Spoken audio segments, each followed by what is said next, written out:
saacada qiyaamadu ma dhacaysa buu nabigu yiri imani mayso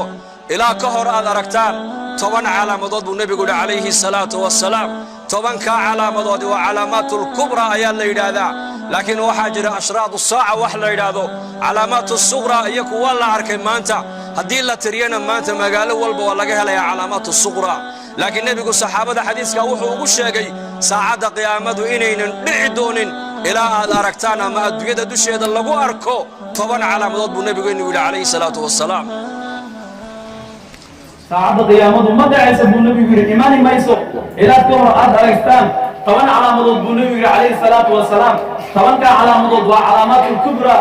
laakiin waxa jirta ashraab saaca wax la yiraahdo maanta dad magaalada aad gasho ashraab saaca waa arkaysa laakiin nabigu wuxuu xadiis uu sheegay saacada qiyaamada inaynan dhici doonin ilaa ka hor aad aragtaan ama adduunyada dusheeda ku aragtaan 10 calaamadood buu nabigu yiri calayhi salaatu wassalaam فذكر الدخان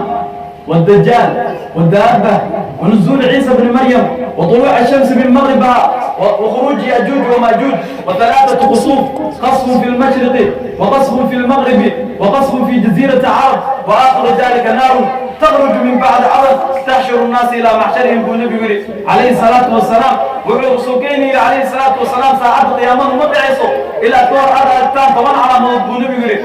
ماذا بونبي يرقيع صمد كلمة بونبي نوشي كما في نفس القرآن فارتقب يوم تأتي السماء بدخان مبين يخشى الناس هذا عذاب أليم قيع بونبي شيء صمد كلمة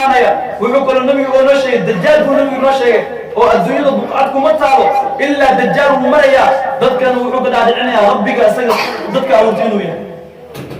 وشر غائب ينتظر بونبي فالدجال وشر غائب ينتظر بالساعة والساعة أدهى وأمر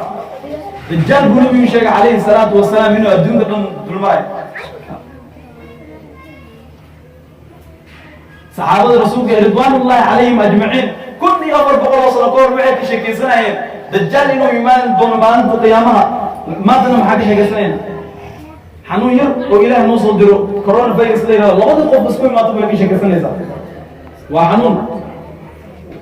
أمر الله بسرعة وجند من جنود الله وقفوا إلهي ومترك لما أنا قفك لهذا كل عين الله ما تسقوي ما تكشك سنيسا صحابة رضوان الله عليهم أجمعين